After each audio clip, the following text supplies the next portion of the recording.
మాజీ సీఎం జగన్మోహన్ రెడ్డిపై కూటమి పార్టీల నాయకులు ఎన్ని అసత్య ప్రచారాలు చేసినా న్యాయస్థానం నిజనిజాలు నిగ్గు తేల్చాయని మాజీ మంత్రి వైసీపీ ఉత్తరాంధ్ర జిల్లాల రీజనల్ కోఆర్డినేటర్ కురసాల కన్నబాబు పేర్కొన్నారు. గత ప్రభుత్వంలో తిరుమల తిరుపతి వెంకటేశ్వర స్వామి ప్రసాదమైన లడ్డు కల్తీ జరిగిందని, కూటమి ప్రభుత్వం చేసిన ఆరోపణలు అవాస్తవమని, ఎటువంటి కల్తీ జరగలేదని సిట్ ఇచ్చిన నివేదికను కూడా తప్పుబడుతూ కూటమి పార్టీల నాయకులు చేసిన అసత్య ప్రచారాలను ఖండిస్తూ మాజీ మంత్రి వైసీపీ ఉత్తరాంధ్ర జిల్లాల రీజనల్ కోఆర్డినేటర్ కురసాల కన్నబాబు ఆధ్వర్యంలో కాకినాడ రూరల్ మండలం రమణయ్యపేటలో ఉన్న వెంకటేశ్వర స్వామి ఆలయంలో ప్రత్యేక పూజలు చేశారు.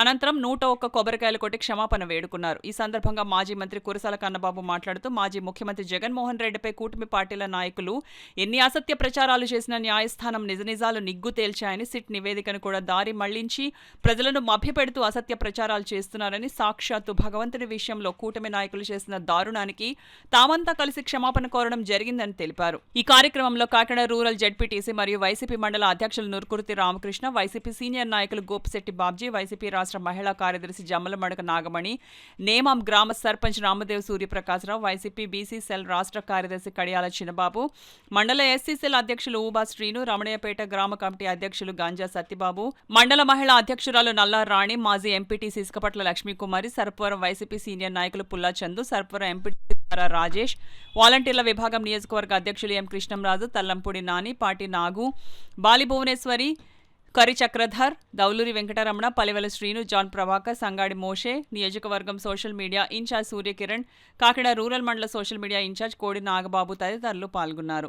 నాకు తెలిసి ఈ దేశంలోనే కాదు ప్రపంచంలో కోట్లాది భక్తులు వెంకటేశ్వర స్వామి పేరు చెబితేనే తన్మయత్వంతో ఉండిపోతారు. అలాంటి వెంకటేశ్వర స్వామిని రాజకీయాలకు లాక్కొచ్చి వాళ్ళ పన్నాగం పారలేదు, నిజాలు బయటకు వచ్చేటప్పటికీ ప్రజలు చీకొడతారనే భయంతో మళ్ళీ ఇప్పుడు కొత్త డ్రామాకి చంద్రబాబు నాయుడు, వాళ్ళ అనుయాయులు, వాళ్ళ భక్తులు, వాళ్ళ సొంత మీడియా తెరతీసింది.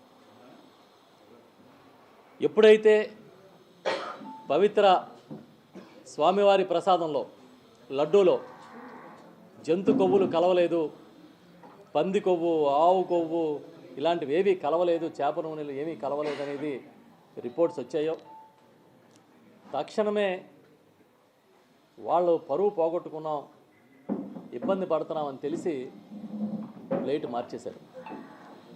ఒక పక్క సిట్టు, సిబిఐ వేసిన సిట్టు క్లియర్గా నివేదిక ఇచ్చిన ఇంకా అబద్ధాలని ప్రచారం చేస్తున్నారు. వాటిలో కొవ్వులు కలిసినాయనే మాట్లాడుతున్నారు.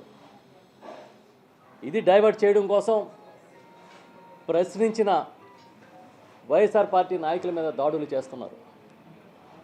గుంటూరులో కాసేపటి క్రితం మాజీ మంత్రివర్యులు, మా గుంటూరు జిల్లా వైఎస్ఆర్ పార్టీ అధ్యక్షులు అంబటి రాంబాబు గారి మీద దాడి చేశారు.